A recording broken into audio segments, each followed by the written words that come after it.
나는 기쁨도 슬픔도 아무도 없는 곳에 머물기보다는 기쁨과 슬픔과 분노와 절망, 그 모든 게 있는 곳으로 가기를 택한 사람들의 친구. 아무도 없는 줄 알고 홀로 소란스러운 내면과 싸웠던 곳이 알고 보니 모두가 연결되어 있어 함께 평화로울 수 있는 곳이었음을 일러주는 그런 사랑의 지혜를 품은 이들의 동료. 무엇보다 나는 사랑을 자기만의 무늬로 삶에 수놓을 줄 알았던 사람들의 딸. 지금의 나는 사랑이 어렵지 않은 사람은 아무도 없다고. 그러므로 그런 사랑의 총량은 하면 할수록 는다고 쓴다. 하얗게 비어있는 들판에 어둠과 빛을 들이는 일이 곧 사랑이라고 쓴다. 사랑과 예술이 한 몸일 수 있는 이유는 사랑 또는 예술이 아무도 없는 줄 알았던 텅 빈 자리에 모두가 다닐 수 있는 길을 내기 때문일 것이다. 그런 길을 씩씩하게 나서기로 한 우리는 모두 사랑의 예술가들이다. 나는 당신을 사랑한다. 이 문장이 우리를 날마다 새로 태어나게 만들 것이다. 이런 얘기는 문장으로 쓰지 말자고 다짐했던 적이 있다. 이제 나는 그런 다짐이 얼마나 우매한지 안다. 용기를 내서 여기까지 온 당신의 얘기 또한 듣고 싶다. 우리가 함께 노래할 때 사랑이 가르쳐준 삶의 비밀은 잊히지 않을 거라고. 오늘의 체크인 시작합니다. 안녕하세요. 안녕하세요. 아유. 반갑습니다. 2주가 왜 이렇게 빨라? 어떻게 지내셨어요? 2주 동안? 이틀처럼 지냈죠. 너무 정신없이 지내가지고 네, 뭘 했는지 기억도 잘 안 나요. 오늘도 이제 즐거운 방송이 예상됩니다. 오늘 네. 저희가 너무 좋아하는 분 모셨죠. 맞아. 오프닝으로 이분이 쓰신 이제 책 위에는 작품 해설이라고 돼 있는데 발문이랄까요? 우리의 사랑 네. 양경원 평론가님 또 쑥스럽네요. 아무도 없는 곳에서 모두가 있는 곳으로에 이제 써주신 글 중에 일부를 저희가 낭독을 했습니다. 우선 모시기 전에 저희 또 반편지님들이 남겨주신 댓글들 좀 읽어보면 좋을 것 같습니다. 좀 소개 좀 해주시죠. 네, 수양이 님이 듣고 있으면 편하네요. 긴장 안 해도 되는 친구들이랑 있는 것 같아요. 일터에서 푸닥거리다가 방송 들으면서 집 갈 때 제가 느끼는 감정이 아솔님이 아침에 해 드는 벤치에 앉아서 바람 맞을 때 느끼는 감정이랑 비슷할까 생각해 봅니다. 라는 아주 따뜻한 글 남겨주셨습니다. 사실 수영이님께서 이렇게 따뜻한 댓글 남겨주셨는데 이런 이야기 들을 때마다 내가 했던 헛소리들 이런 게 많이 떠올라가지고 그래도 그런 것들이 또 어떻게 보면 자칫 무겁고 진지하기만 할 수 있는 대화에서 조금은 친밀감을 줄 수 있는 게 아니었을까 이렇게 개인적으로 해석을 해봅니다. 아무튼 이렇게 감상평 남겨주시고 또 뭔가 힘이 나네요 또. 맞아. 그다음 또 아몽님께서 진영 작가님 육지 생활은 어떠신가요? 아솔님 서울 생활의 헛헛함이 좀 나아지셨나요? 백수린 작가님, 이주란 작가님, 최은영 작가님, 김신혜 작가님, 임경선 작가님을 추천하시며 아솔님의 섭외력 기대해 볼게요 라는 글을 또 남겨주셨어요. 어떠세요? 서울 생활의 헛헛함 좀 나아지셨나요? 또 이게 방송용이긴 한데 우리 진영님이 육지에 올라오시니까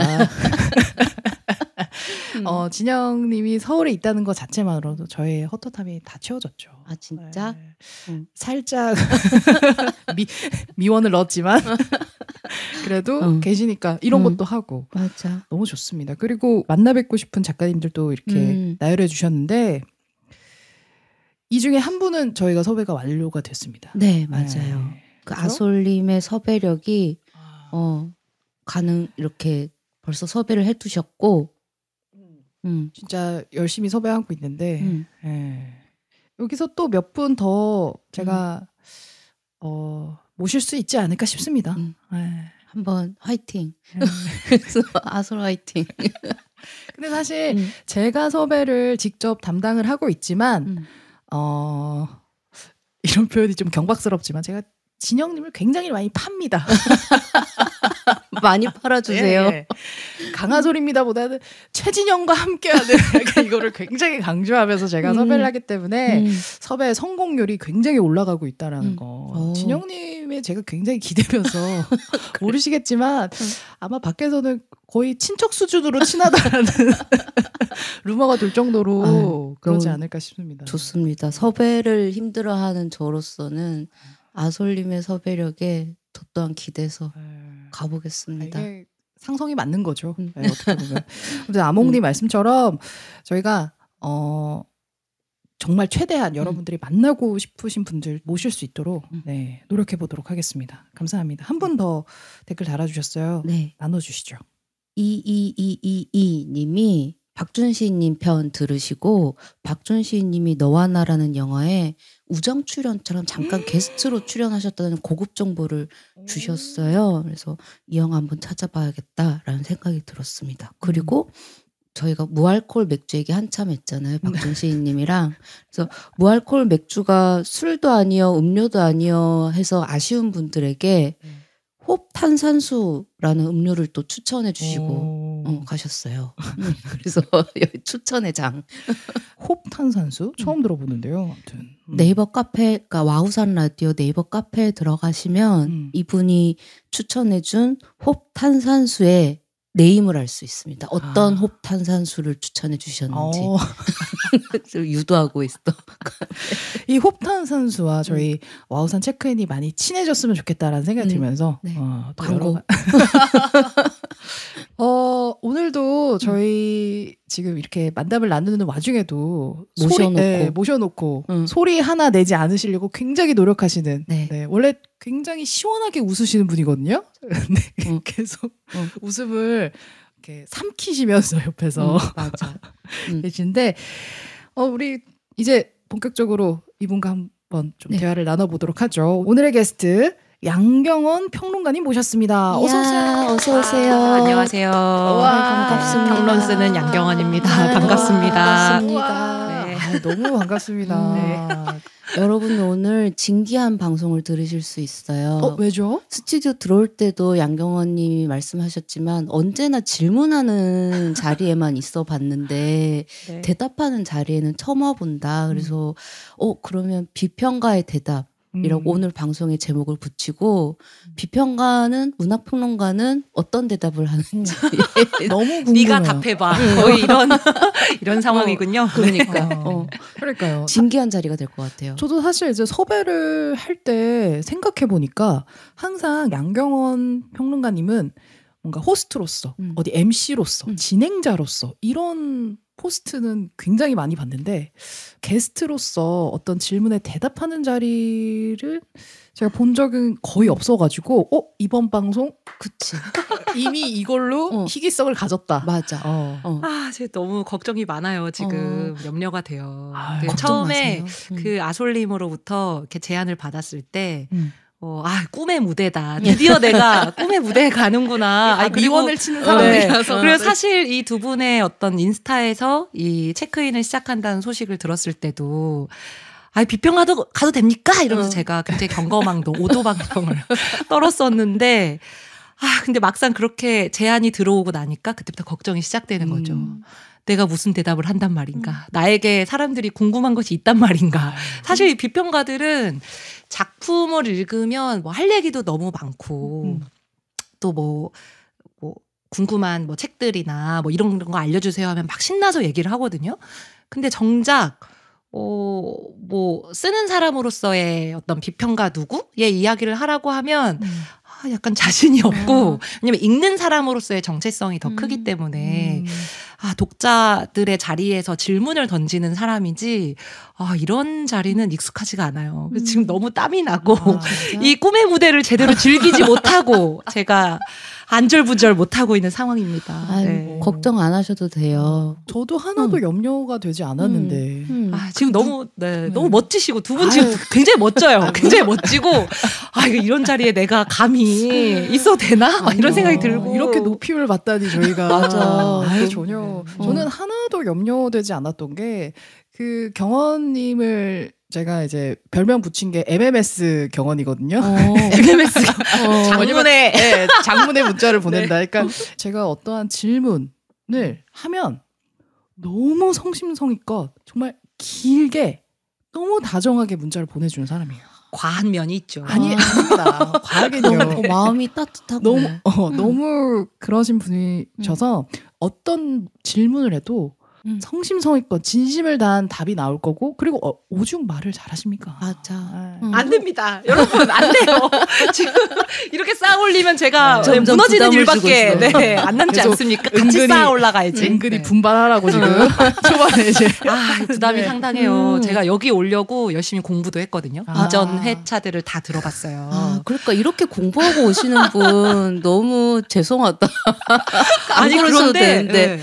아니 너무 다들 그렇게 문장도 아름다우신 분들이 말도 아주 청산유수고 요새는 그러니까 말이라는 것을 예쁘게 가다듬고 정성껏 내놓는 거에서 오는 기쁨이랄까요? 그런 게 있잖아요. 왜냐하면 너무 이런저런 소음에 가까운 말들이 너무 많고 약간 누군가를 해하는 종류의 말들이 굉장히 많기 때문에 그 날카로운 파편들을 골라내서 어떤 말들을 건네는 그 태도가 되게 귀하다는 생각이 드는데 그런 말들을 체크인에서 막 쏟아내시더라고요. 그래서 너무 좋다. 아니 이거는 지금 체크인 비평 하나 나왔어. 체크인 비평. 아름다운 말들의 집합소. 네, 아직 시작이에요. 제가 체크인에 대한 여러 가지 그 분석거리들이 있었거든요. 네, 아무튼 그 얘기는 차차 하나씩 열어보도록 하겠습니다. 기분 좋은데요? 체크인의 어떤 정체성을 밝혀주셨어요. 험한 말이 난무하는 이 세상 속에 아름다운 말의 집합소가 되는 체크인. 너무 좋은데요? 사실 제가 체크인을 처음 런칭이라고 해야 될까요? 하기 전에 굉장히 고민이 많았을 때 경원님께 제일 먼저 연락드렸어요. 이걸 어떻게 해야 되고 뭐 어떻게 또 섭외를 해야 되고 작가님들 모시고 어떤 이야기 이 고민을 제일 먼저 털어놨던 그래서 어떻게 보면 전신이 오신 겁니다. 네. 피처링? 피처링으로? 그렇구나. 살짝 지금 등을 의자에 기대면서 자만한 표정이 지금 거만한 표정이 나왔나요? 그만큼 편해졌겠다는 거죠. 체크인의 자문위원. 그런 것인가요? 그래서 제가 또 생각을 해봤는데 아니 체크인이라고 하는 이 말을 주로 이제 진영님과 아솔님이 쓰실 때 이 자리를 뭔가 편하게 머물고 가는 숙소의 개념으로 얘기를 하시더라고요. 맞아요. 그래서 뭐 호텔이 너무 화려한 표현이라면 어쨌든 이렇게 함께 따뜻하게 머물 수 있는 여인숙 같은 그런 공간으로서 체크인을 쓰셨는데 생각해보면 이제 비행기를 타고 갈 때도 체크인을 하잖아요. 그래서 이렇게 듣는데 그리고 이전에 그 시인분들이 버킷리스트 말씀을 하실 때 뭐 하고 싶냐라고 했을 때 다른 여기가 아닌 멀리로 가고 싶은 곳을 얘기를 하시더라고요. 뭐 미옥 시인님은 치앙마이 말씀하시고 희연 시인님 파타고니아 얘기하시고 박준 시인님 뭐 스코틀랜드 얘기하시고 그렇네. 여기가 아닌 역시 어딘가로 떠나는 이야기를 하더라고요. 그러니까 다르다. 달라 진짜. 그러니까 지금 이곳에서 지금 이곳에만 머무는 이야기가 아니라 여기 너머의 이야기를 나누는 공간이구나 이런 생각이 좀 들면서 여기는 그렇다면 머무는 장소로서 고정된 장소가 아니라 비행기를 타고 때도 체크인을 할 듯이 체크인을 하고 어딘가로 떠나게 해주는 그래서 여행을 하게 해주는 공간이기도 하고 하다. 진짜 출발과 비평과는 도착. 다르다. 나도 지금 완전 소름 끼쳤어요. 네, 그런 곳이 아닐까. 그래서 언어의 어떤 티켓을 우리에게 주어주는 곳이다. 이런 생각을 또 해봤습니다. 언어의 역시 티켓. 잡인 사람은 어때요? 괜찮아요? 마음에 드시나요? 네. 정말 지식인. 근데 여태 우리는 같이 방송을 해놓고 이렇게 포인트를 집어낼 생각을 전혀 못했는데 그 여기 출연해주신 분들의 어떤 그 공통점을 또 모아서 다시금 또 이 체크인이 나아갈 바를 제시해 주셨어요. 일종의 오늘은 중간 점검 같은 그런 날이 되는 것일까요? 네. 진짜 너무 확실히 좋은데? 시선이 다르네요. 그쵸. 그리고 이거를 빅데이터를 데이터화 해가지고 툭툭툭툭.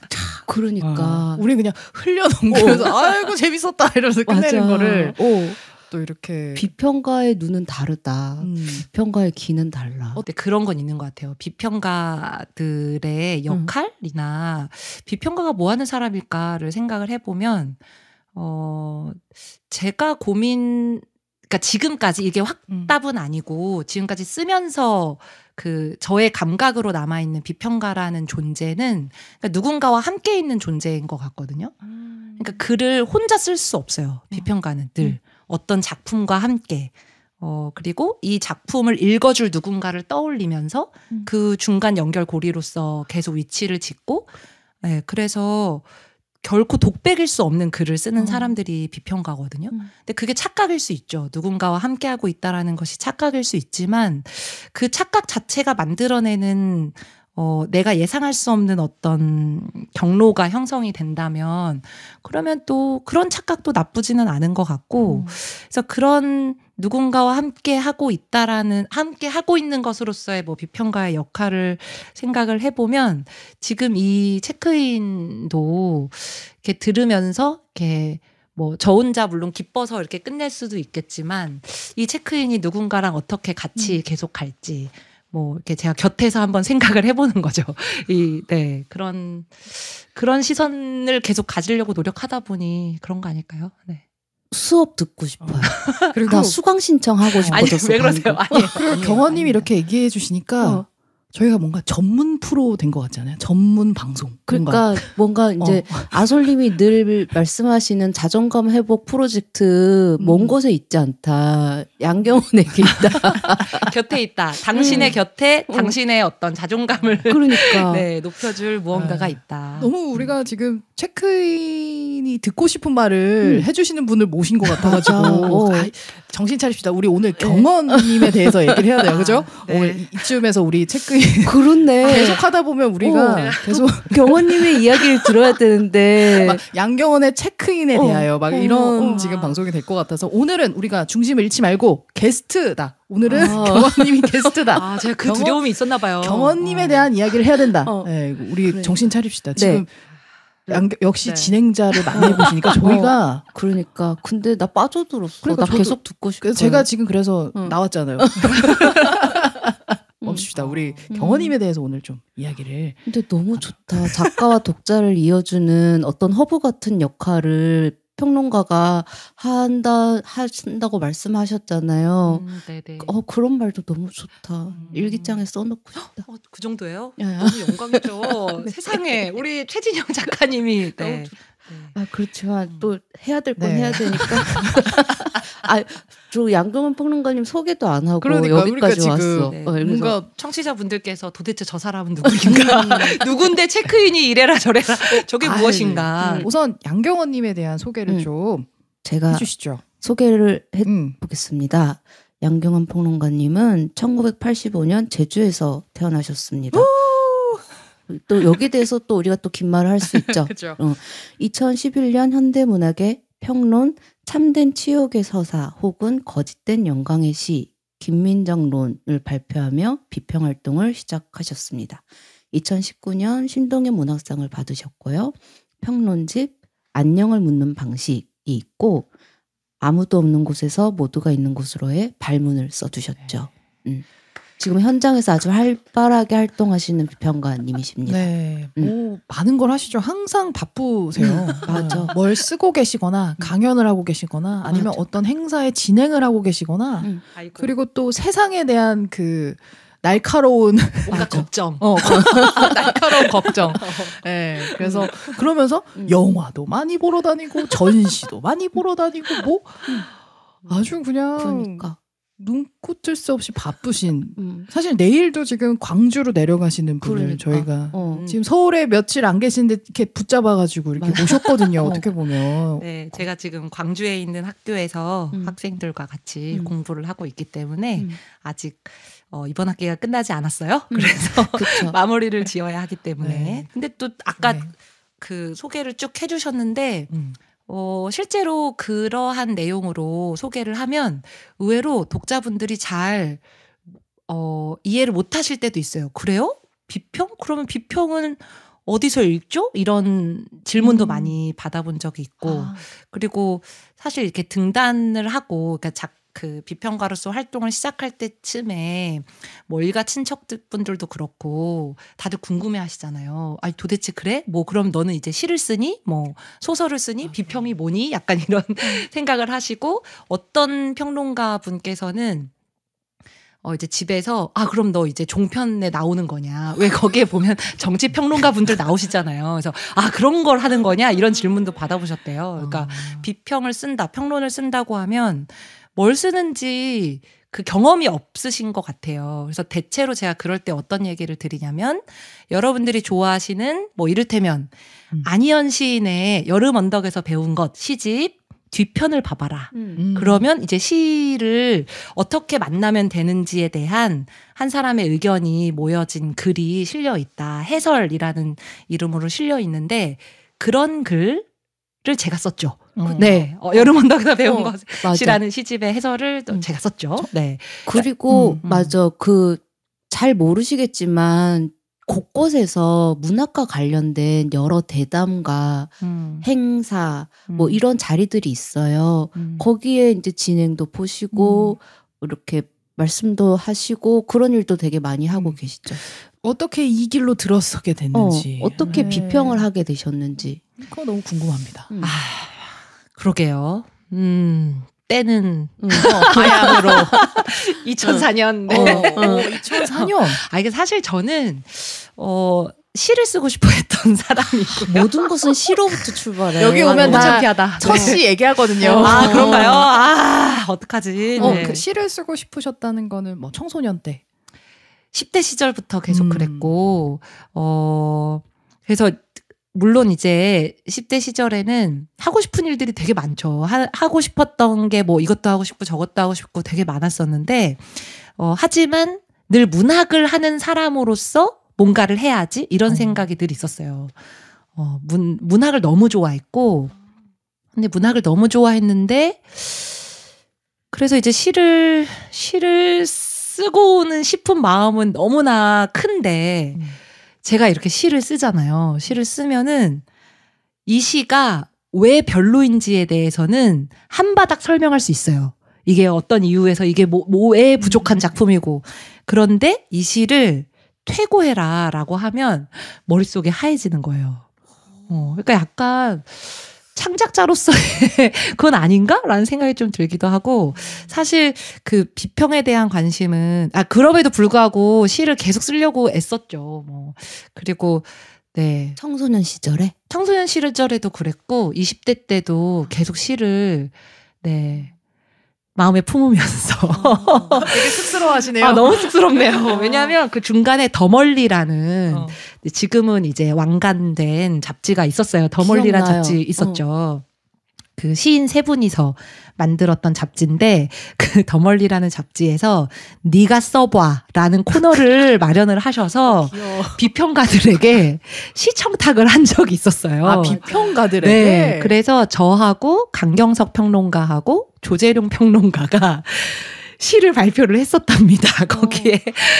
네, 지금은 쉽게 찾아볼 수 없죠. 그 잡지. 네가 써봐. 네, 너무 다행인데 아무튼 그 생각이 잠깐 스치면서 너무 창피하네요. 네, 아무튼 너무 보고 싶다. 그러니까요. 어떤 시를 썼을까? 영원히 땅 아래 묻혀 있었으면 좋겠다는 생각이 들면서 그렇게 계속 시를 쓰고 쓰고 싶었지만 근데 대학에 가서 이제 수업을 듣는데, 그러니까 당연히 문학이 너무 하고 싶고, 어떤 형태론지는 잘 몰랐어요. 잘 모르겠고, 그냥 시를 너무 쓰고 싶다. 그리고 뭐가 됐든 이런 언어와 관련된, 이야기와 관련된 작업을 하고 싶어서 이제 국문학과로 진학을 했는데, 국문학과에서 이제 수업을 듣는 과정 중에 이제 과목마다 제가 다녔던 학교에서는 정말 어마어마하게 글쓰기 훈련을 시키는 학교였어요. 숙제가 너무 많고 매주마다 이제 비평 쪽글을 냈었어야 하고 막 그런 수업들이 꽤 있었는데, 그리고 제가 그런 수업들을 찾아 들었죠. 재밌으니까. 문학 작품을 막 읽고 막 그러는 게 너무 재밌으니까. 근데 어떤 수업에서 자신이 좋아하는 작품을 가지고 이제 비평문을 쓰라는 과제가 있었는데 너무 잘 쓰고 싶은 마음에 너무 괴로운 거예요.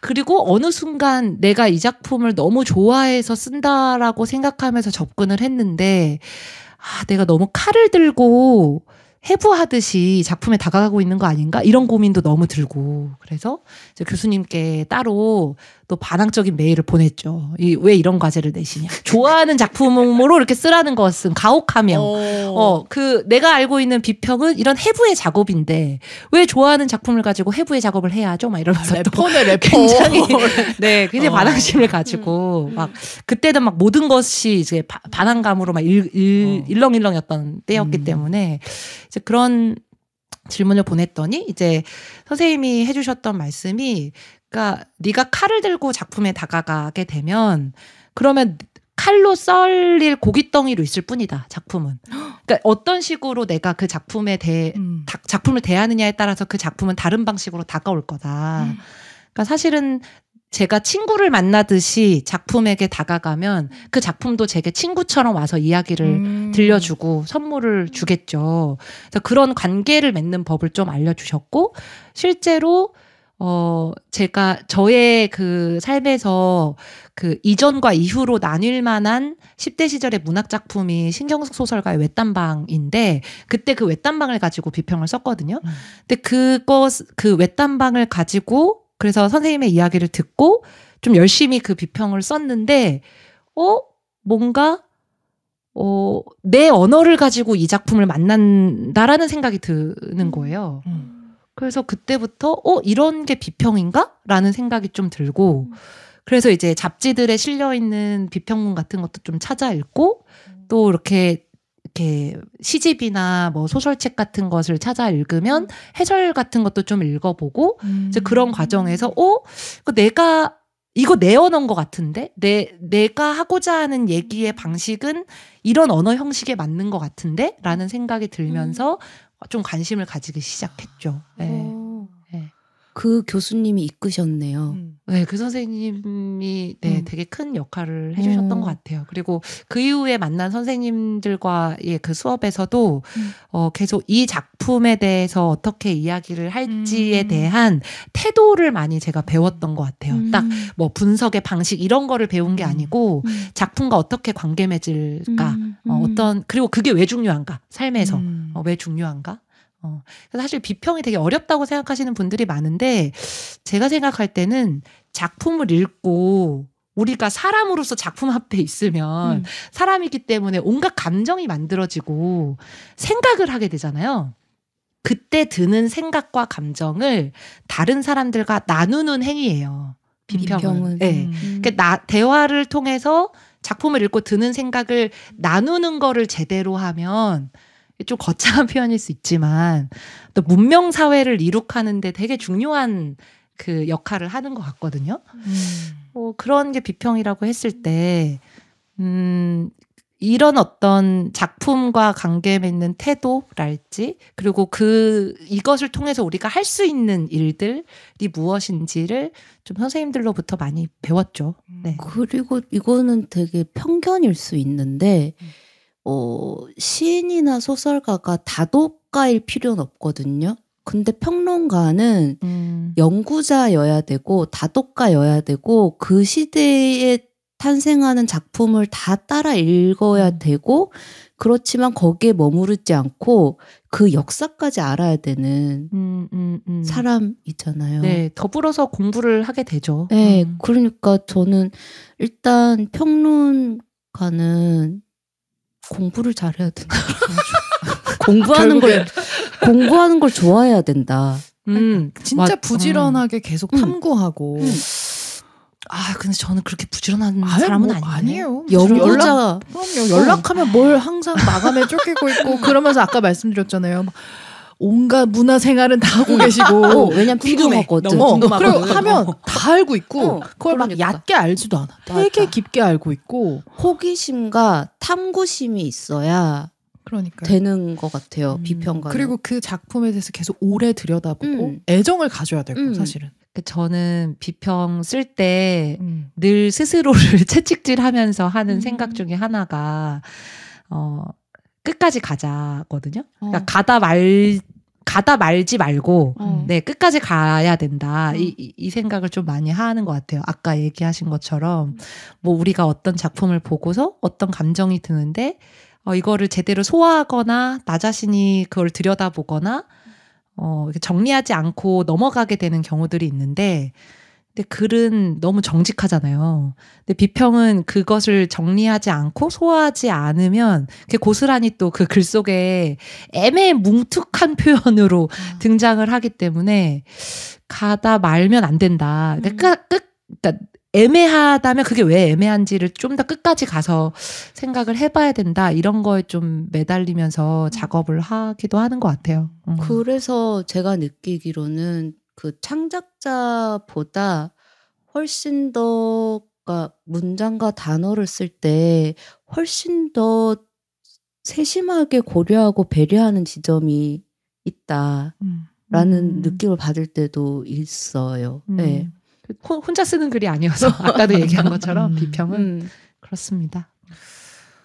이제까지 쓰신 비평 굉장히 많을 것 같아요. 그죠? 그렇죠. 다양한 또 작품들에 대해서 쓰셨을 텐데 비평문, 본격 비평문들 있잖아요. 그 문학 잡지에 실리는 긴 비평문들에서 내가 어떤 작품에 대해서 쓸 때는 전적으로 제가 골라서 쓰죠. 이 작품이 지금 시기에 이야기 되어야 한다라고 판단을 하기 때문에 비평의 대상으로 다루는데 뭐 해설을 쓰게 되는 경우에는 단행본을 제작하는 과정에서 이제 편집자 선생님과 작가 선생님이 또 논의를 하잖아요. 이제 어떤 해설이 붙어야 이 단행본으로서 좀 독자들에게 잘 전달이 될까라는 고민을 하면서 그러면서 이제 해설자가 정해지고 그러면서 이제 청탁이 오고 이제 원고 제안이 들어오고 하는 방식이기 때문에 더군다나 이 해설의 경우는 제 작품집이 아니잖아요.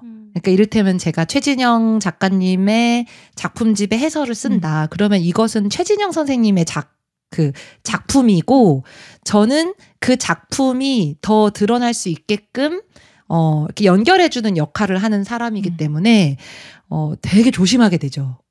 특히 해설 쓸 때 더 고민을 많이 하게 되는 것 같아요. 이 작품의 분위기와 어울리면서 그리고 독자들이 이 작품을 받아들일 때 좀 뭐 거칠게 되거나 그런 게 없이 잘 받아들일 수 있게 해야 하면서 그렇다고 또 완전 또 없는 사람은 아닌데 이 글의 어떤 교두보의 역할을 해야 한다는 생각 때문에 표현을 훨씬 더 좀 신중하게 가리게 되는 게 있는 것 같고 그냥 비평문에서 쓰는 것보다 너무 부담될 것 같아 진짜. 그러니까 되게 예민한 작업이라니까. 그러니까. 예민해야지 되는 작업. 저 같으면 눈치 보다가 그냥 그만둘 것 같아. 근데 재밌어요. 재밌는 게 있어요. 왜냐하면 확실히 배우는 것들이 있는데 이를테면 제가 최근에 한 작업은 3월에 나온 성애나 소설가의 혼모노라는 작품집의 해설을 썼고요. 그리고 조은윤 시인의 시집이 최근에 나왔습니다. 자꾸만 꿈만 꾸자라는 시집이 나왔는데 그 시집의 해설을 썼어요. 근데 성애나 선생님의 혼모노 해설을 쓰면서는 확실히 이 소설가가 첫 번째 작품집이랑 또 다른 느낌으로 제게 다가왔거든요. 더 나아간 듯한 인상을 받았고, 정말 동시대에 필요한 이야기가 도착했다는 인상이 딱 들면서, 이거 어떻게 잘 전달을 하지? 막 그런, 흥분에 휩싸여가지고 작업을 했었는데, 서늘하게 보는 방법? 그러니까 지금 시대에서 되게 무서운 무언가가 다가오고 어떤 지점들은 인간으로서 나쁘끄러운 일들이 막 벌어지기도 하는데 그거를 피하지 않고 어떻게 똑바로 쳐다보지? 라고 하는 태도가 이 소설을 읽는 과정에서 좀 배울 수 있었던 것 같아요. 그러니까 와 이렇게 할 수가 있구나 라는 거를 오히려 해설 쓰면서 저도 이런 태도가를 취하는 거에 대해서 생각을 좀 많이 했었던 것 같고요. 조은윤 시집 해설 작업을 하면서도 또 놀랐었던 거는 조은윤 시를 읽다 보면 사실 지금 시기가 굉장히 막 출렁출렁 온갖 한국 사회에 굉장한 사건들을 많이 겪었고 지금 우리 한국 사회의 그 분들이 이 막 온갖 그 소리들이 막 난무하고 막 온갖 그 우리 스스로를 부정하게 만들고 막 혐오하게 하는 그런 식의 상처 주는 그 어떤 태도들이며 말들이며 이런 것들이 뒤섞여 있는 때에 나의 무게중심을 어떻게 잡을 수 있지? 이것을 아주 담백하게 무리하지 않게 하지만 무게중심을 잡고 꿋꿋하게 걸어가는 방식이 뭐지? 라고 하는 데에서 조은윤 씨가 힌트를 줬었던 것 같아요. 그래서 되게 문진 같은 역할을 하는 거죠. 이 조은윤 씨가. 벌써 사고 싶다. 네. 그리고 그러니까 비평을 쓰면서 내가 삶을 살아가야 하는 방식을 배우고 태도를 배우라는 게 또 너무나도 좋네요. 매력적인 작업이죠. 네. 그리고 그것도 되게 좋아하실 것 같아요. 지금 방금 느꼈는데 세상에 나오기 전에 읽는 거잖아요. 맞아요. 맞아요. 그거에 굉장히 흥분하시는 분들이 있더라고요. 이제 음악도 그렇거든요. 그렇군요. 내가 먼저. 내가 먼저 이게 세상에 나오기 전에 미리 들을 수 있음에 굉장히 흥분을 느끼고 막 너무 막 희열을 느끼더라고요. 그러실 것 같아요. 맞아요. 왠지, 너무 진짜 감사한 그 시간이죠. 그리고 그렇게 좋아하고 끝내는 게 아니고 이 좋아함을 잘 전달을 해야 되는 거잖아요. 여러분 이런 책이 나왔어요. 이러면서 우리 함께 읽어보아요. 막 이러면서 얘기를 잘 전해야 되기 때문에 되게 감사하면서도 와 이거 어떻게 해야 되지? 막 어떻게 함께 문을 열지? 막 이런 고민을 하게 되죠. 그래서 편집자 선생님과 한 마음이 되죠. 어떻게 보면 되게 큰 조력자다. 그죠? 그쵸. 그리고 되게 뭐라고 할까? 저는 계속 그 연구자로서의 모습이 보여요. 되게 그러니까 뭔가를 배우고 알리고 그러는 것에 대해서 그러니까 되게 큰 삶의 동력을 가지고 있다는 느낌? 네. 되게 멋진 표현이고 저는 사실 조금 경박하게 표현하면 진짜 문학에 미친 자. 덕후 성덕인가 저자는?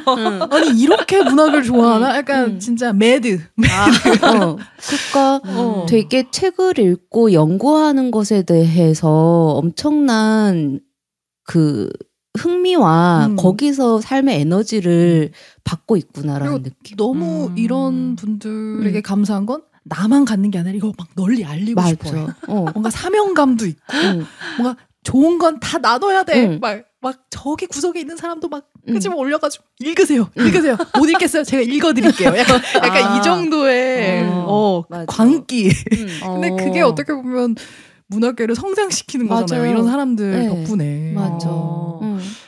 근데 맞아요. 그런 게 있을 거예요. 왜냐하면 제가 문학 작품을 제대로 읽을 때 살아있다는 느낌을 받는 것 같아요. 근데 이거 좀 슬픈 얘기긴 해요. 그래요? 왜냐하면 얘기 좀 해주세요. 왜냐하면 그러면 다른 때는 그렇게까지 그런 느낌을 못 받는다는 것인가? 뭐 이런 얘기일 수도 있고. 그러게 팬클럽 활동을 너무 많이 하셔가지고 그런가요? 그렇죠. 아니, 농담입니다. 농담. 제가 또 그렇죠. 10대 시절부터 계속 얘기해주세요. 그런 활동들을 많이 하긴 했는데 좋아함을 표현하는 활동들을 많이 하긴 했죠. 그 예전에 그 황정은 소설가님의 그 북토크 행사를 진행을 한 적이 있었는데 그때 저도 이렇게 똑같이 계속 그 지금 진영 작가님과 아솔님처럼 그 질문을 막 신나게 던지면서 또 황정은 작가님 작품 또 좋아하니까 막 이런저런 질문 던지고 막 이랬는데 황정은 작가님이 문득 왜 읽는 게 중요하다고 생각하시냐고 저한테 딱 그렇게 질문을 하시는 거예요. 근데 그때 갑자기 머릿속이 하얘지면서 그러게? 왜 나한테 읽는 게 이렇게 중요하지? 저도 모르게 그 자리에서 읽을 때 살아있는 것 같아서요. 이렇게 얘기를 했거든요. 근데 그 얘기를 하는 저 자신에게 좀 놀랐어요. 그러니까 이 언어를 뭐 우리가 당연히 이제 모국어로서 습득을 하고 이거를 의사소통에서 활용을 하고 그리고 심지어 문학하던 사람들은 그 언어를 가지고 자기의 이렇게 먹고 살 길도 마련을 하고 그러고 있기는 하는데 저는 이렇게 글쎄요, 제 삶의 의미라고 하는 늘 고민을 하거든요. 왜 살까? 왜 사는가? 의미가 있는가? 뭐 이런 생각을 이거 되게 딥한 얘기일 수도 있는데. 너무 좋습니다. 네. 그런 고민을 굉장히 많이 하는데, 읽을 때, 그리고 두려워하지 않고 읽어 나갈 때, 그때에 그나마, 이래서 삶이라는 게 의미가 있구나, 라는 거를 아는 것 같아요. 네. 저 너무 공감하고, 그러니까 정말 너무 좋은 작품을 읽다가 지하철에서 막 읽고 있어요. 읽다가 내려야 돼서 책을 덮고 지하철에서 내렸는데 세상이 다르게 보일 때가 있어요. 이 작품 속에 있다가 이 작품의 눈으로 세상을 보면 다르게 보여요.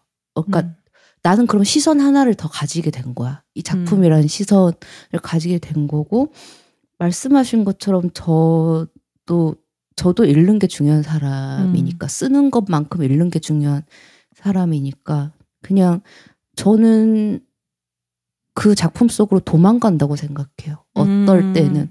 이 세상이 나를 너무 힘들게 하거나 이 세상에서 살아가는 게 지금 너무 벅찰 때 전 도망쳐요, 책으로. 거기 다른 세계가 있으니까. 거기 좀 숨어 있다가 나올 때 있어요. 그렇게 말씀하시니까 저는 그런 생각도 드네요. 제가 가끔은, 아니죠, 가끔이 아니라 자주 그냥 껍데기 같다는 생각이 들 때가 있거든요. 그냥 뭔가 텅 비어 있고 뭐가 없어. 그냥 이렇게 지내다가 뭐 저는 책도 그렇고 음악도 그렇고 딱 그걸 듣고 뭐 읽으면 어떤 감정들로 확 채워지면서 사람이 갑자기 삶에 대해서 되게 능동적으로 변한다고 해야 되나?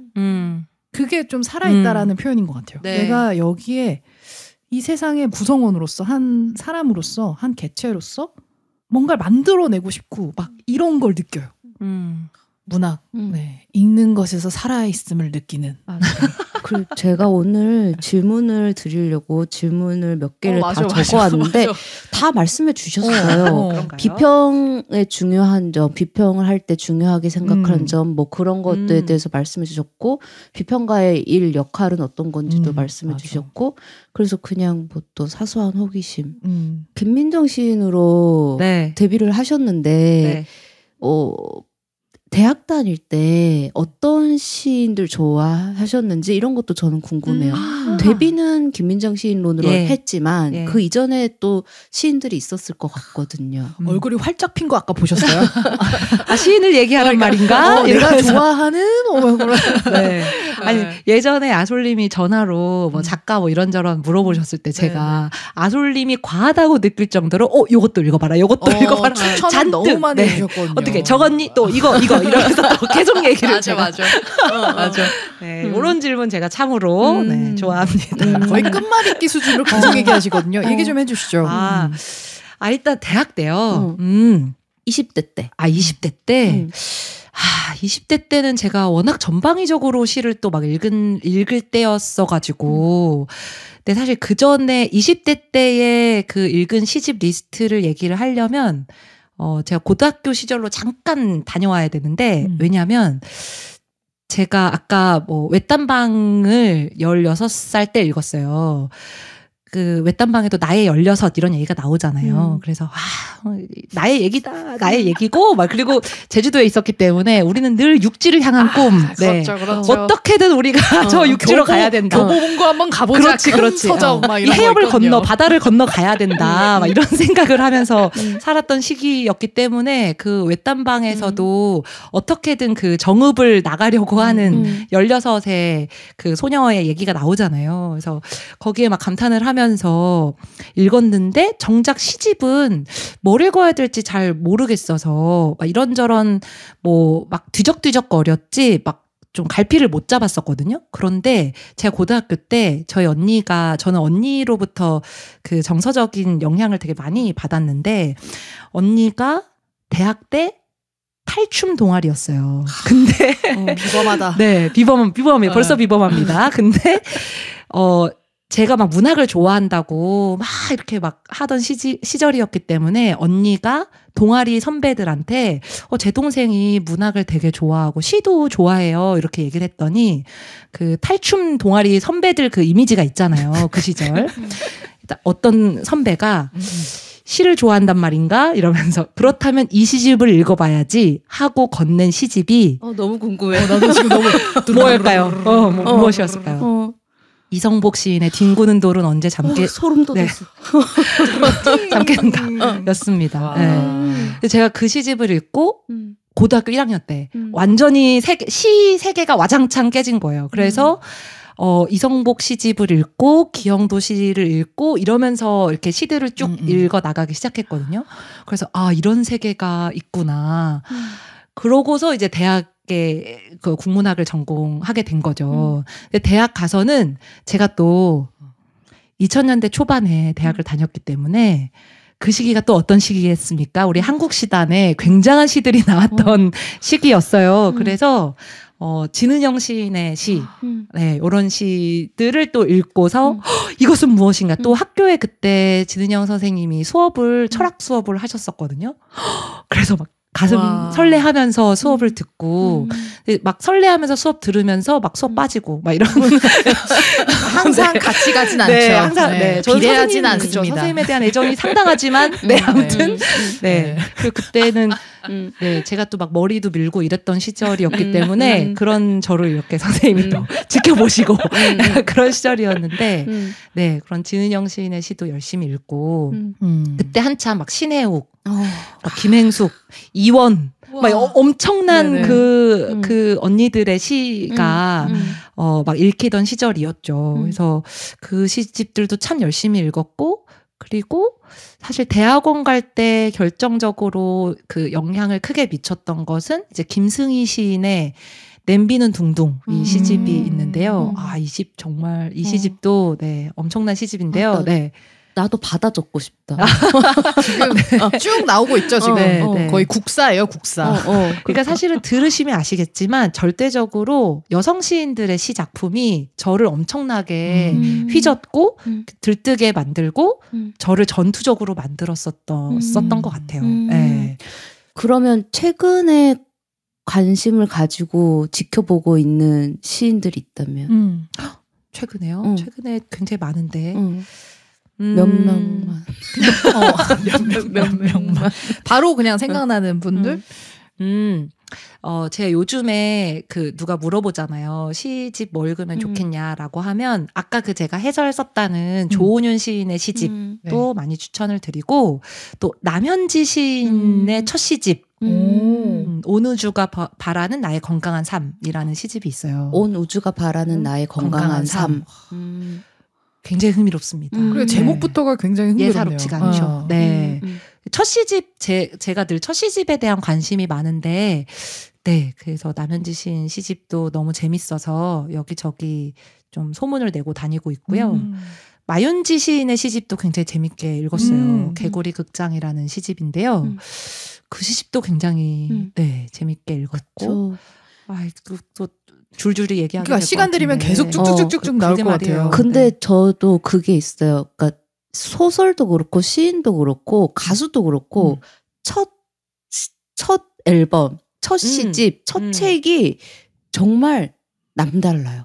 모두가 저는 그렇죠. 처음에 쏟아내는 게 뭔지 이게 되게 다르더라고요. 맞아요. 어떤 탄생의 지점을 같이 보는 것과 물론 뭐 두 번째, 세 번째 책을 보면서 성장의 과정을 함께하는 것도 이제 즐거운 일이지만 그 무언가가 탄생하는 딱 그 지점, 맞아. 이 싹의 그렇죠. 연두빛 그 색깔을 딱 봤을 때의 어떤 맞아, 연두 흥미가 있죠. 처음에 이 사람이 보여주는 게 뭔가를 보면 그때는 진짜 절대 타협하지 않고 그때는 그냥 세상에 덤비는 때거든. 그렇죠. 내가 가진 걸 다 보여주겠어 하고. 근데 그게 되게 경이롭고 놀라웠기 때문에 저도 처음에 관심이 많나요. 그렇죠. 네.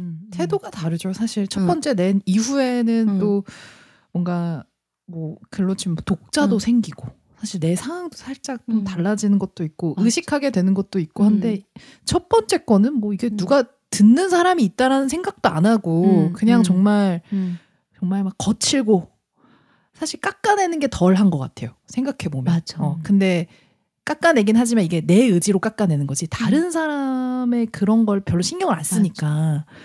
그래서 1집을 들으면 항상 뭔가 부족하거든요. 모르겠어요. 이제 성장을 해서 그런지 부족하고 한데 이건 내가 다시 할 수는 없겠구나라는 생각이 있어요. 그쵸. 이건 내가 할 수 없다. 다시.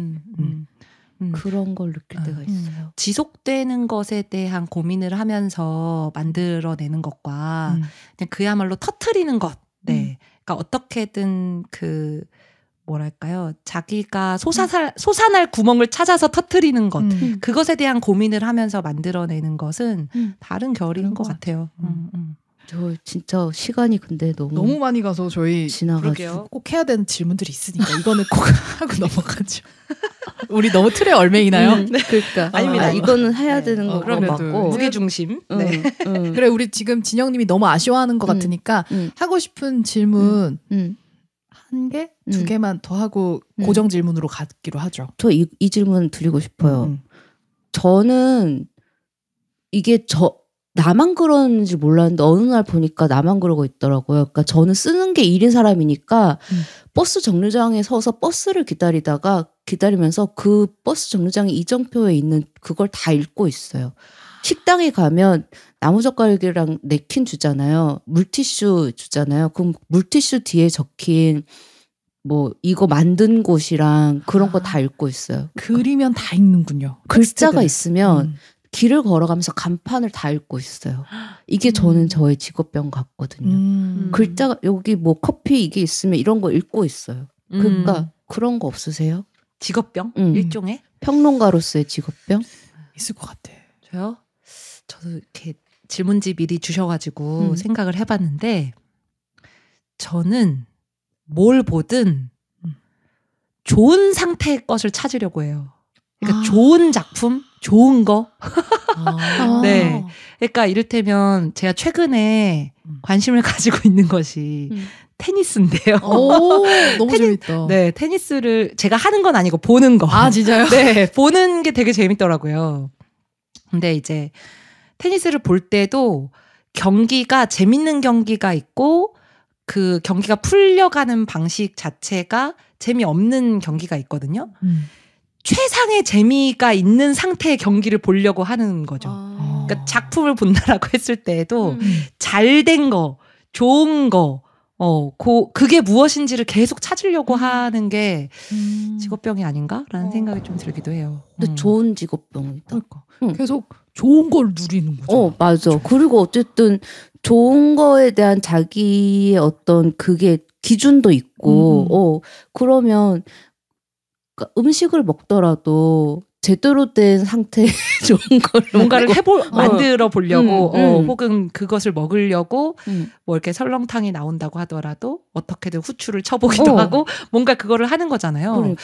근데 이게 어느 순간에는 그 최고의 것을 찾는 것, 최상의 것, 좋은 것을 찾으려고 하는 이런 방식이 너무 위계짓는 방식 아닌가? 그러니까 좋은 것이 있으면 좋지 않은 것을 내가 평가를 한다라는 얘기이고, 그러면 이렇게 모든 것을 다 위계짓고 평가를 하려고 하는 것이 맞는 태도인가? 라는 생각을 할 때가 있어요. 근데 내 삶을 훨씬 더 풍요롭게 할 것 같긴 해요. 그러니까 나의 삶을. 그리고 그래서 좀 같이 사는 짝꿍의 입장에서는 좀 까탈스럽다고 생각할 수도 있을 것 같아요. 네. 뭘 하든 좋은 것이 중요하다라고 이야기를 하고 뭘 보더라도 이제 드라마 같은 것들을 보더라도 저걸 저렇게 하면 어떻게 막 이런 얘기를 계속 하잖아요, 제가. 뭐 요거는 괜찮은 장면이고 뭐 요거 저거 대사 좋다. 뭐 저런 대사 좋다. 어떡해? 막 이걸 끊임없이 해요. 끊임없이 얘기하기 때문에 약간 같이 사는 분의 입장에서는 이렇게까지 해야 하는가라는 생각을 할 수도 있지만 그래서 그런 점에서 좀 예민하고 까탈스럽게 느껴질 수는 있을 것 같기는 해요. 어떻게 보면 실시간 해설가가 계속 옆에 있는 거네요. 그렇죠. 난 너무 재밌을 것 같은데. 나도 좋아. 나도 그런 걸 막 얘기해준 사람이 워낙 좋아서 재밌을 것 같아요. 그리고 어떻게 보면 가장 좋은 거 이거를 찾는다는 것 자체가 이게 왜 좋지?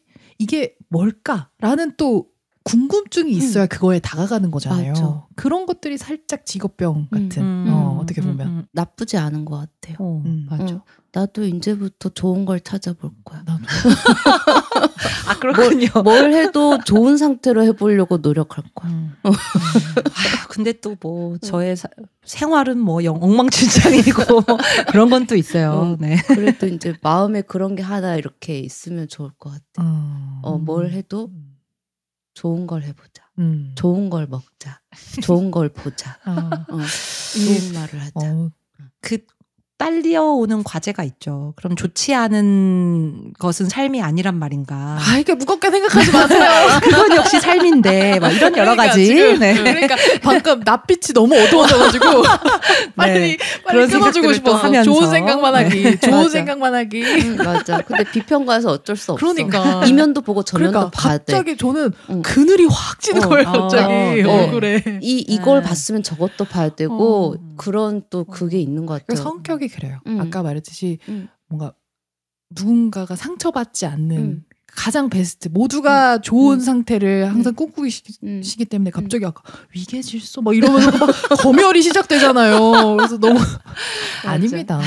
내 개인이 좋아하는 거 누군가를 또 해치는 일도 아니고 그게 그렇지 않아요? 내가 만족하는 상태로 가는 거니까 나의 만족이니까. 근데 그것이 섞여 있는 게 삶이라는 거를 받아들이는 그 연습도 해 나가는 것 같아요. 비평을 쓰는 과정에서. 그러니까 뭐 좋은 것을 찾아서 의미화하는 작업도 중요하지만 그 좋은 것이 어디서부터 왔는가라고 했을 때 좋지 않은 것과 섞여 있는 것으로부터 오는 거잖아요.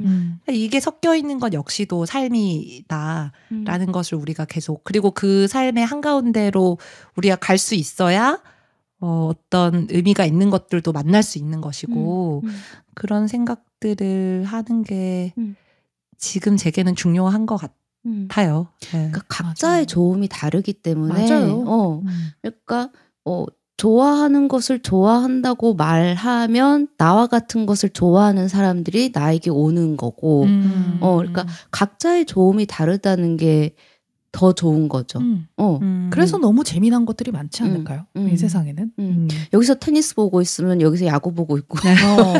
요새 야구 좀 흥이 너무 행복하죠. 그러니까 여기서 또 갈리는 거예요. 저는 당연히 테니스 친다고 생각한 거예요. 저의 입장에는 보는 게 재밌지 않고 저는 하는 게 재밌거든요. 그래서 당연히 치실 줄 알았는데 보는 게 재밌다고 해서 또 내 이 편견 이러면서 최근에 아주 기가 막힌 경기가 하나 나왔어요. 그 프랑스 오픈에서 결승전이 역대 최장 시간에 걸쳐서 경기를 했거든요. 손에 땀을 쥐네요. 네, 5시간 반 정도 걸려가지고 경기를 했는데, 그 아주 흥미롭게 그 두 선수가 엎치락뒤치락 하면서 이제 5시간 넘게까지 시간이 간 거죠. 원래는 저는 이제 제가 응원하던 야닉 시너를 저는 좋아하는데 그 선수가 이길 거라고 생각하고 잠이 들었어요.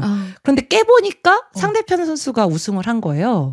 그러니까 사실은 거의 우승 가능성이 없는 상태에서 그 상대 선수가 눈앞에 점수를 하나하나 따면서 우승까지 간 거예요. 역전이구나. 네. 역전.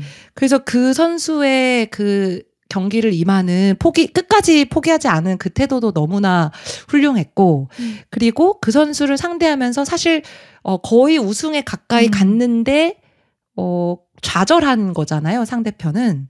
근데 그 상태에서도 상대에게 마음껏 축하를 해주면서 자기도 최선을 다했기 때문에 축하를 해주면서 그러면서 뭔가 이 결승전의 결과로부터 만족하지 않는 다음을 내가 더 강해져서 오겠다라는 어떤 표정을 짓는 그 선수들의 모습이 너무 아름다운 드라마다. 네, 굉장히 인상적이고 그리고 테니스가 관중들이 되게 조용한 상태에서 경기가 진행이 되잖아요. 공 튀기는 소리가 되게 인상적이에요. 네. 나중에 한번 그 경기를 한번 보세요. 그 공 튀기는 소리와 선수들의 숨차하는 소리가 경기장을 지배하는 맞아, 호흡 소리가 경기가 테니스거든요. 그것도 굉장히 좀 인상적이고 저는 좀 무용 보는 걸 좋아해서 그 선수들의 움직임이 어떤 식으로 구축되는지가 스포츠를 볼 때 되게 중요해요. 그래서 사실은 야구도 한때 흥미를 못 가졌었던 거거든요. 너무 정해진 루트 안에서 움직이는 거 아닌가라는 생각이 좀 커서 오히려 축구는 선수들이 공간을 만들면서 그 동선이 형성되기 때문에 그 사람과 사람 사이에 공간이 형성되는 거를 구경하느라고 그게 되게 흥미로웠다면 야구는 그 재미를 그치. 못 붙였는데 테니스가 이 굉장히 그 한 선수 한 선수의 움직임이 굉장히 역동적이고 반드시 땅 그 바닥에서 선수가 튀어오르는 순간들이 있어요. 공을 치기 위해서. 그러니까 두 발이 중력으로부터 벗어나는 순간들이 늘 경기마다 만들어지거든요. 그런 게 너무 흥미로운 거예요. 기분. 비평가의 스포츠라고 책 내보실 생각 없으세요? 아무튼 스포츠? 아무튼 스포츠. 비평가가 스포츠를 바라볼 때 어떤 눈으로 바라보고 비평가는 스포츠를 볼 때 우리는 그냥 이기고 지느냐만 생각하는데 되게 움직임을 보잖아요. 되게 달라요. 감독 같지 않아요? 그러니까 마치 비디오 녹화된 거를 멈춰서 막 분석하는 사람처럼 잠깐 두 발이 떨어진 거 보이니? 그러니까 이런 식의 잠깐. 그러니까 테니스에서 공 튀기는 소리에 집중할 수 있는 사람은 또 몇 없을 거라는 생각이 근데 드니까. 또 이걸 아니까 이거를 가지고 이 정보를 가지고 우리가 또 테니스를 보면 더 다르지. 즐겁게 볼 수 있을 것 같은 풍요로워질 것 같은. 출판사 관계자분들 이 방송을 듣고 계시다면 양경원 평론가의 비평가의 스포츠 한번 기획해 보시면 아무튼 비평, 아무튼 비평, 해서 아무튼 스포츠, 아무튼 스포츠 뭐 이런 식으로 큰일 해서. 났어요. 왜냐면 저는 사실 스포츠를 별로 안 좋아했고 저도 아솔님처럼 직접 하는 게 사실은 더 좋지. 족구든 축구든 직접 하는 게 좋았거든요. 대학 때 막 대학 안에 축구 대회 같은 것도 있었어요. 막 선수로 뛰는 걸 오히려 더 좋아했는데 오히려 이렇게 보는 거는 제 짝꿍이 되게 좋아하고. 그런데 최근에는 그런 것들을 보고 있죠. 그러니까 뭐 몸의 움직임이나 아까 소리. 사실 무용도 소리를 감춘 채로 진행되는 작품이거든요. 우리가 무용수들의 호흡 소리를 들으면서 무용을 보진 않아요. 마이크를 떼기 때문에. 네. 그런데 현대무용에 와서 최근에 렉처 퍼포먼스라고 말하는 무용수들의 그 작품들이 형성이 되기도 했거든요.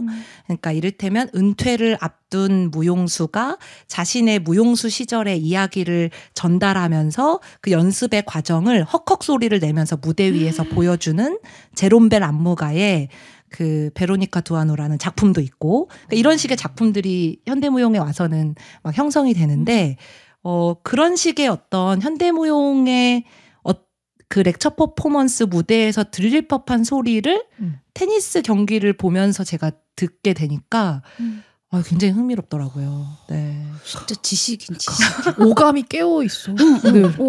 그리고 한 영역에 머무르지 않아. 그러니까. 이 영역을 얘기하다 보면 저 영역에 들어와. 뭐 이렇게 말해서 그렇죠. 우리 경원이 같은 딸이 있었으면 좋겠다. 아니 이게 내가 막 엄마야. 막 데리고 다니면서 하면 애가 막 조잘조잘 모든 그 정보를 막 다 얘기해주고 맞아. 관점 포인트 이런 거 다 그러니까. 얘기해주고 얼마나 좋을까. 수강 신청하고 싶다니까. 저희 어머니는 그렇게 생각하실 거예요. 언니는 수강 시험에 전 더 욕심내서 피를 연결해가지고 나를 못 벗어나게 애기를 데리고 다니면서 이러고 싶다는 생각이 드는데 자 이제 고정 질문하죠. 네. 버킷리스트 진짜 궁금해요. 진짜. 나 진짜 궁금해졌어. 이제까지 이야기를 듣다 보니까 경원님의 버킷리스트 뭘까? 그중 하나만. 하나만요? 그래 여러 개 있을 것 같았어. 하나. 네, 그중에 하나. 가장 좀 이루고 싶은 거? 제게 그 니콘 FM2 필름 카메라가 있어요. 네. 근데 이게 한 번도 사용해보지 않은 카메라예요. 제가 필름 카메라로 사진을 찍고 싶다는 생각은 있는데, 실제로 시도를 해보지 않았거든요. 그래서 카메라만 있고. 그것도 신기하다. 그러니까. 모셔두고 있는 거죠, 카메라를. 아. 그래서 그 카메라를 이용해서 사진을 제대로 찍어보고 싶고, 그런 의미에서 제가 또 이제 사진가들의 작업에 관심이 많은데, 네. 사진이 처음에 발명되고 그 사람들 사이에서 웅성웅성 그 소리들이 나왔던 이유 중 하나는 뭐냐면, 굉장히 고급하면서도 저급한 예술을 총망라할 수 있었던 게 사진이래요. 그러니까 19세기에 남성과 여성이 비등하게 활용할 수 있는 매체가 사진기였대요. 그래서 뭐 고급한 살롱에서부터 감옥 안까지, 막 사창가에서부터 막 온갖 고급한 카페까지, 온갖 곳의 사람들이 뭐 지위나 뭐 사회적 위치, 뭐 젠더 여부 상관없이 자신의 곁에 있는 사람을 찍을 수 있는 작업을 했던 게, 그러니까 특별한 훈련 없이 그렇게 했던 게 사진이라고 하더라고요. 되게 공평하다. 네, 되게 흥미롭죠. 네. 그래서 뭐 그 시기에 한참 19세기 후반에서 20세기 초에 전장에서 오히려 사진 기록을 한 작업자들 중에 여성들도 꽤 있대요. 알려지진 않았지만. 근데 그 말은 특별한 훈련을 받지 않는다고 하더라도 이들의 손에서 아주 훌륭한 작품이 나올 수도 있다라고 하는, 그러니까 예술의 어떤 평등을 좀 일깨워주는 매체로서의 사진의 의미가 있다는 얘기이기도 하거든요. 그런 의미에서 사진가들에 대한 관심도 굉장히 많은데, 그래서 사진집도 사실은 이것저것 막 뭐 이렇게 용돈을 모아서 사 모으기도 하고, 사진 책방이 또 따로 있어요. 사진 책방도 좀 다니고 이러는데, 사진 비평을 하고 싶지만 사진 비평을 하려면 또 사진에 대한 공부가 또 있어야 될 것 같고, 아직 비평까지는 제가 써본 적은 없거든요. 그런데 존버거 선생님처럼 뭔가 사진에 대한 글도 좀 써보고 싶고, 그러려면 사진도 좀 찍어보고 싶고, 네, 이 니콘 FM2 카메라를 장식용으로만 두지 않고 좀 들고 다니면서 직접 사진을 찍는 것, 이것이 저의 버킷리스트 중 하나입니다. 근데 사실은 쉽게 생각하면 있으니까 그냥 넣어서 찍으면 되는데, 그렇게 망설이게 되는 이유가 뭘까요? 그 앞에서. 그렇지 않아요? 사실. 그런 거 아니에요. 난 이미 너무 훌륭한 사진 작품들을 많이 봤는데 내가 찍으면 그런 게 안 나올 거잖아. 근데 계속 찍어야만 어떻게 보면 뭐 는다고 해야 되나? 알아갈 수 있잖아요. 사실 왜 그런 거예요? 뭐가 그 경원님을 망설이게 만드는 거예요? 필름을 사러 가지를 제가 드릴게요. 그런가요? 그럼 집에 있어. 요즘 필름이 많이 올랐죠. 필름 통이. 네네네. 아직 필름을 사러 가지를 지금 단순히 그 이유였어요. 그리고 근데 그런 게 있긴 해요. 뭐를 하려면 잘 공부를 하고. 그건 있어. 제대로 뭔가 내가 숙지해서 해야 되지 않나? 라는 생각 때문에, 이거 정말 잘하고 싶은데 라는 생각 때문에 아직 좀. 뭐든 대충 할 수 없는 사람. 인 거예요. 내가 이걸 하면 말씀하신 것처럼 완벽주의자. 최대한 많은 것을 다 배우고 공부하고 그리고 시작해야 되는. 그런 게 있나 봐요. 근데 아직 지금 시간이 너무 없어. 그것까지 지금 공부하려면 시간이 너무 없어. 그래서 늘 리스트에만 있어요. 올해는 꼭 사진을 시작해봐야지. 제가 우선은 필름을 보내드리면 되겠네요. 양경원의 스포츠에 이어 양경원의 사진 관련 뭐 또 하나 나온다. 그러니까. 앞으로 나올 게 너무 많아. 너무 많아. 그러니까 제가 원고를 써야 되는데 이게 늘 문제긴 해요. 네, 비평가들이 마감이 늘 늦는 이유가 있답니다, 여러분. 네. 사진 얘기하시니까 갑자기 생각났는데, 경원이 인스타 가보면 사진들이 있잖아요. 근데 그게 의미심장해. 의미심장해. 뭔가 곁들여진 글들도 보면 의미심장해. 그리고 한때 빛에 막 빠진 것 같아요. 맞아요. 빛 막 이런 거 찍고. 빛수집도 하고 막 그랬죠.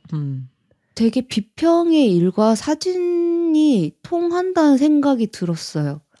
사진도 어떻게 찍고 어느 시선으로 보느냐에 따라 이렇게 보느냐, 이렇게 찍느냐에 따라 완전히 하나의 사물을 다르게 보여주는 게 사진이 있잖아요.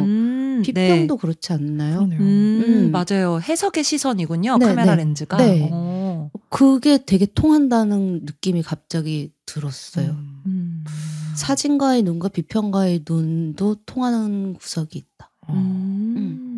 지금 눈빛이 굉장히 저한테 칭찬을 바라는 나 잘했지 잘했지 약간 이런 눈빛으로 저를 네 너무 귀여워. 근데 진짜 그런 것 같아요. 제가 아까 뭐 존버거 선생님 얘기도 했지만 존버거 선생님이 사진 비평도 하시고 네 그리고 미술 비평 하시고 그렇잖아요.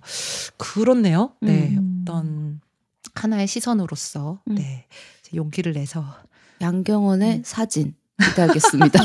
네, 기대하겠습니다. 그럼 이제 저거. 우리 질문 책. 네.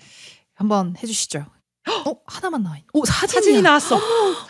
소름. 네, 흑백 사진이고 사람이 이렇게 이마에 손을 갖다 댄 실루엣이 나타난 사진인데요. 거기에 사르트르의 문장이 같이 나와 있어요. 청춘이란 기묘한 것이다. 외부는 붉게 빛나고 있으나 내부에서는 아무것도 느낄 수 없다. 이런 문장이 같이 쓰여 있고요. 네. 어쨌든 처음이에요. 이렇게 사진이 맞아. 있는. 그래요? 사진 얘기 막 했는데 처음이에요. 네네. 네. 맞아. 너무 신기해. 신묘합니다. 한번 다시 한번 해주시죠. 그러면 다시 하겠습니다. 네네. 또 사진 나오면 좋겠다. 사진이 군데군데 있는 책인가 봐요. 모르겠어요. 이게 다 오늘 처음 알았어요. 저 사진 있는 것도. 다 펼쳐보지 않았으니까. 어떻게 떨려. 네, 이번에는 원하시는 걸로 하나 해주시죠. 질문 네 엄청납니다. 자, 첫 번째 질문. 그러니까 이 둘 중에 하나를 꼽으면 되는 것일까요? 네. 둘 다 하셔도 되고. 그래요? 아니 왜냐면 첫 번째 질문은 절대 주어진 시간 안에 끝나지 않을 것이라 생각되는 일이 있다면 어떻게 하겠는가? 이거고요. 두 번째 질문은 첫사랑을 생각하면 무엇이 떠오르는가? 난 첫사랑 얘기해 주세요. 첫사랑 얘기. 네, 첫사랑 얘기를 할까요? 첫사랑하면 무엇이 떠오르는가?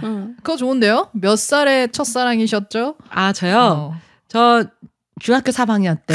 성숙했다. 엄청난 중학교 3학년에서 고등학교 1학년으로 넘어가던 시기인데, 그러니까 물론 쌍방은 아니었어요. 저 혼자 열렬한 짝사랑을 했었는데,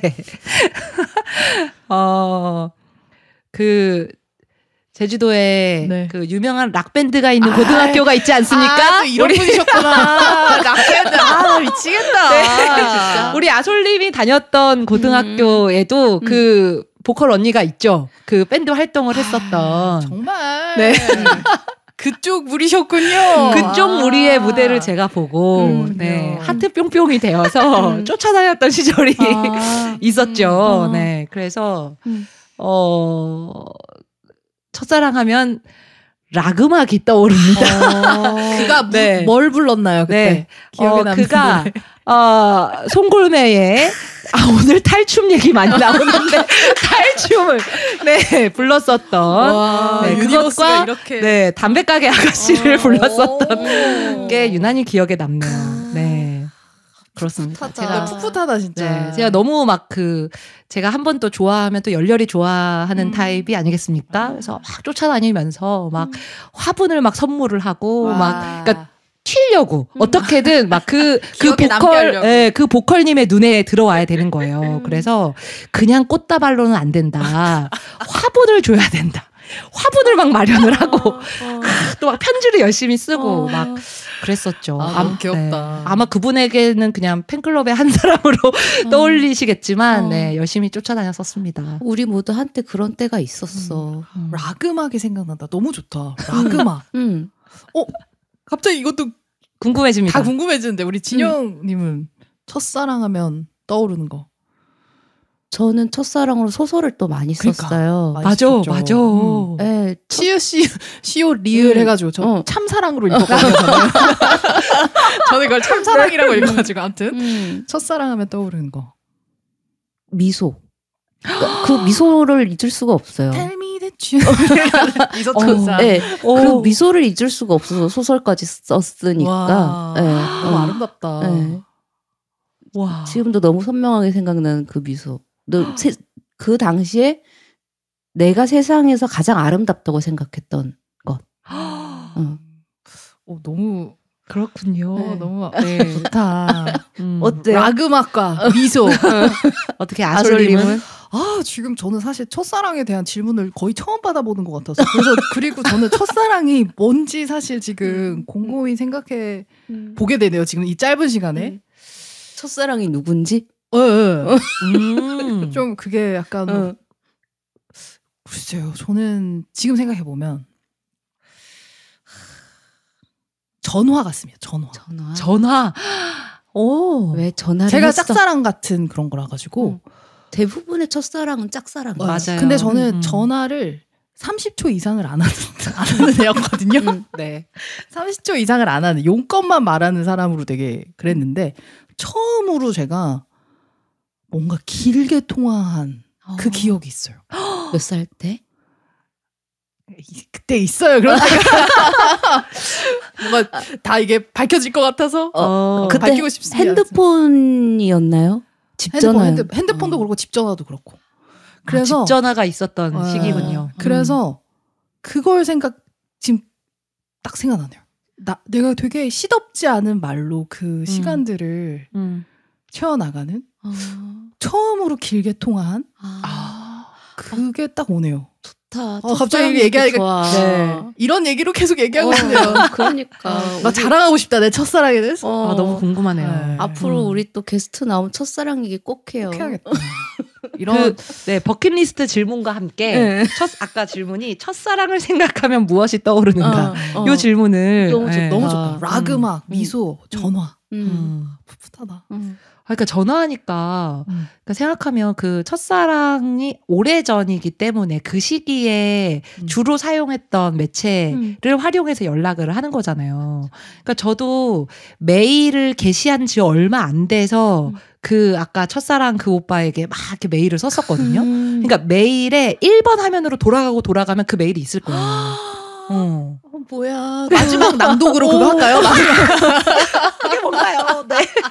갑자기 소설 쓰고 싶어졌어. 네. 타임슬립 같은 거 쓰고 싶어졌어. 그러니까 이거 왠지 진영 작가님의 소설에 어울릴 법한 이야기. 네. 이걸로 쓰고 싶어졌어 갑자기. 내가 처음 그 쓴 메일을 발견해서 그걸로 이제 시간에 이동이 가능해지는 막 이런 거 써주세요. 하두리 포토 찍어서 보낸 거 아니에요? 하드리 포토. 네. 그 시절 하드리 너무 포토. 좋다. 지금 갑자기 네. 뭉글뭉글해졌어요. 이 마음 너무 좋네요. 첫사랑을 생각하는 이 마음이 고통스럽지 않고 어떤 흑역사가 아니어서 나는 너무 좋은 것 같아. 우리 모두 좋은 얘기 할 수 있었어. 기억 안 난다고 안 해서 다행인 것 같아요. 그럴 수도 있잖아요. 오늘 모시고 진짜 다양한 얘기, 재밌는 얘기 엄청 했어요, 진짜. 맞아요. 오늘 어떠셨어요? 걱정에 비하면 오늘 너무 방송 재밌었는데요. 그리고 지식 충전소였어요. 저는 오늘 방송. 근데 또 지금 돌이켜 보니 사실은 더 제가 언급한 온갖 소재들의 각각의 전문가분들이 계실 텐데 너무 과하게 떠든 것이 아닌가라는 자괴감이 한켠에서 몰려옵니다. 글 쓰는 사람들은 어쩔 수 없는 자괴감이야. 언제나 내가 오늘 한 말과 내가 오늘 그것에 대해서 복귀하면서 바둑 두는 사람처럼 맞아요. 복귀하면서 그런 게 있는데 그러지 않으셔도 전혀 돼요. 그러지 않았고 그리고 누군가가 자신이 좋아하는 걸 얘기할 때 그 에너지가 전 너무 좋거든요. 맞죠. 그래서 오늘 너무 즐겁고 더 듣고 싶었어요, 사실. 그리고 지금까지는 그냥 봤던 테니스를 어떻게 봐야 하는가에 대해서 또 다른 어떤 해설을 저한테 해주신 면도 있고 그렇기 때문에 저는 오늘 지식 충전소였습니다. 저도요. 여태까지 스코어만 봤던 그 스포츠를 볼 때는 스코어를 보잖아요. 거기서 벗어나서 사람의 움직임을 볼 수도 있구나. 뭐 이런 거를 또 저희 입문을 해주셨기 때문에. 맞아요. 저희들의 눈빛을 한껏 날카롭게 매섭게 만들어주는 맞아요.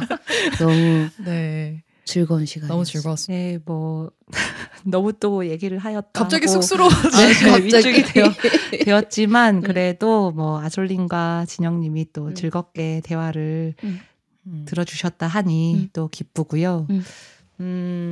오늘 뭐 아쉬운 이야기들은 다른 자리에서 다른 분들의 대화를 통해서 또 다르게 이어나가면 되지 않나? 뭐 이런 생각을 하면서 네, 비평이 마냥 어려우신 분들 많으실 텐데 네, 그냥 뭐 이렇게 문턱을 너무 높다고 생각하지 마시고 함께 읽는 사람이라고 생각을 하시면서 네, 읽어주시면 좋을 것 같습니다. 네, 맞아요. 고맙습니다.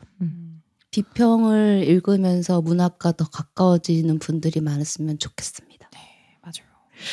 자, 이제 경원님 보내드려야겠죠. 네. 너무 오래 붙잡고 있어가지고. 네. 네. 오늘 함께 해주셔서 정말 감사합니다. 네, 고맙습니다. 감사합니다. 라디오 체크인은 2주마다 월요일에 유튜브, 스포티파이, 팟빵에 업로드 됩니다. 여러분께서 편하신 채널로 청취하시면 되고요. 청취자분들의 참여 위에 와우산 라디오 네이버 카페 운영하고 있습니다. 남겨주시고 싶은 이야기들 카페 통해 남겨주시면 저희가 감사한 마음으로 나누도록 하겠습니다. 많이 많이 찾아와 주시길 바랄게요. 그리고 어느덧 방송을 마쳐야 될 시간이 됐는데 네. 저희 다음엔 누구 오세요? 다음 주 섭외 누구 오세요? 아직 미정? 다음 주가 섭외가 완료됐고 이게 일정 조율 때문에 그쵸. 네, 좀 그렇게 돼가지고 제가 죄송합니다. 아무튼 다음 주도 기대해 주세요, 네, 여러분. 누군가가 나오십니다. 네, 누군가. 아니 누군가 아무도 섭외 못하면 우리들이 하지 뭐. 그것도 좋아요. 우리들이 네. 첫사랑 얘기하고 그러지. 네. 방송 펑크는 절대 없다. 네, 그렇게 알아주시면 되겠습니다. 오늘 자 마지막 읽어주시죠. 우리 체크아웃 해야죠. 다음 여행지를 위해 체크아웃 할게요. 안녕.